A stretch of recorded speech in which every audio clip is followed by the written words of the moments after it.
anugerah pengharapan yang tak tergoyahkan dalam Kristus Yesus menyertai kita hari ini, Kamis 24 Juli 2025.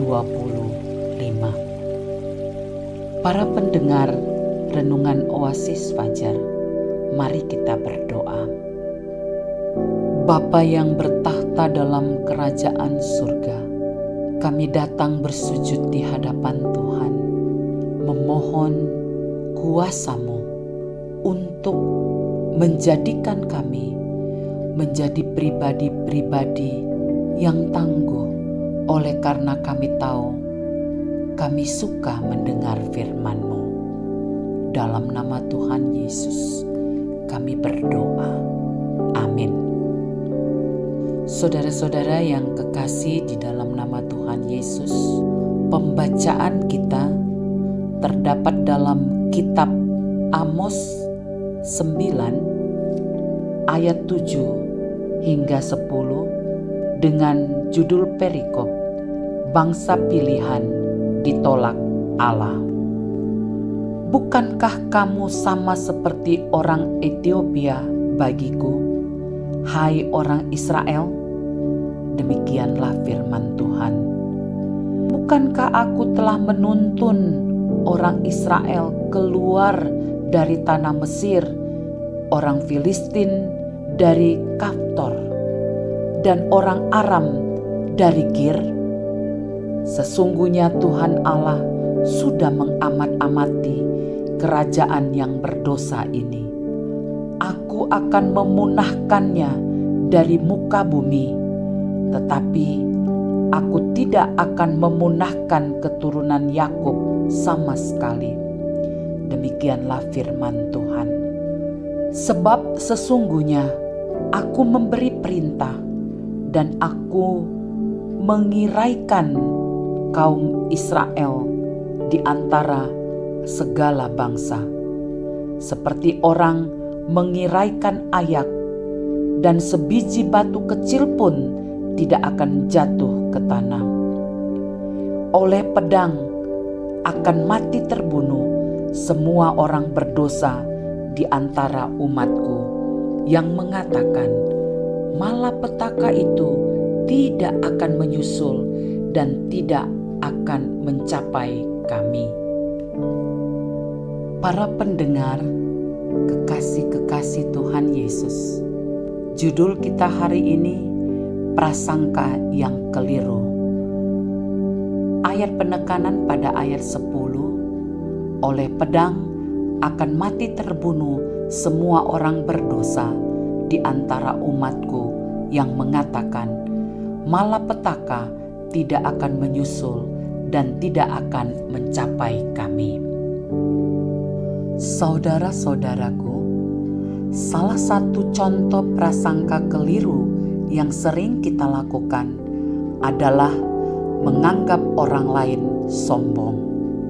Misalnya, saat orang lain tidak menyapa, jarang mengajak mengobrol, atau sedikit bersosialisasi, lantas kita memberi mereka sebutan sombong. Padahal tidak ada seorang pun di dunia ini yang mengetahui pasti kehidupan pribadi orang lain, apalagi isi hati dan pikiran mereka. Bisa jadi pada waktu itu mereka sedang sakit, depresi, atau ada penyebab lainnya yang mereka simpan dalam hati. Sikap yang seperti ini dapat merusak hubungan sosial. Dalam sejarah bangsa Israel, kita tahu bahwa Israel adalah bangsa yang dikhususkan bagi Allah. Namun, kekhususan itu menjadikan bangsa Israel merasa sombong dan beranggapan bahwa Allah telah memilih mereka, dan karenanya tidak mungkin Allah akan menghukum mereka. Kesalahan persepsi atau prasangka yang keliru ini mengakibatkan terjadinya praktik-praktik penindasan dan pengeksploitasian terhadap sesama.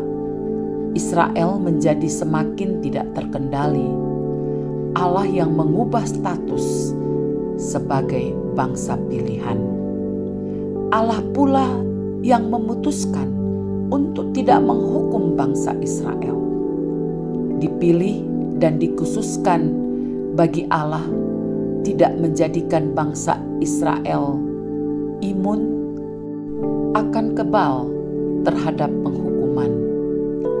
Malah sebaliknya, status spesial mereka membawa tanggung jawab yang jauh lebih besar dan berat. Dalam Yeremia 9 ayat 25 hingga 26 mengatakan, "Hanya kamu yang kukenal dari segala kaum di muka bumi. Sebab itu aku akan menghukum kamu karena segala kesalahanmu." Namun penghukuman Allah bukanlah menjadi tujuan akhir. Allah menyelamatkan sisa-sisa Israel. Penghukuman ini adalah kendaraan Allah untuk menyelamatkan orang-orang benar yang memilih untuk tetap hidup setia beribadah kepada Tuhan. Inilah kasih setia Allah. Allah tidak pernah kompromi dengan dosa. Namun dosa tidak dapat membatalkan kasih setianya. Kegagalan Israel menjadi peringatan bagi kita. Siapakah kita sehingga dijadikan sebagai umat Tuhan yang ditebus oleh darah Kristus? Adakah yang dapat kita bayar atas karya dan penderitaan Kristus di kayu salib? Tidak ada. Semua yang Yesus kerjakan adalah kasih setianya kepada kita sebagai umat pilihannya. Semua yang dilakukan adalah untuk kebaikan kita. Maka sepatutnya lah kita hidup sebagai anak-anak yang telah dipilih dan dikhususkan bagi Allah. Penegasan, orang berdosa akan dihukum dan orang benar akan diselamatkan. Mari berdoa.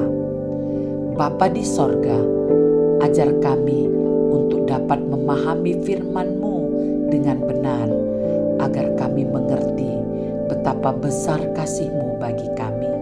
Dalam nama Tuhan Yesus, amin. Para pendengar Renungan Oasis Fajar, inilah renungan hari ini. Tuhan memberkati. Amin.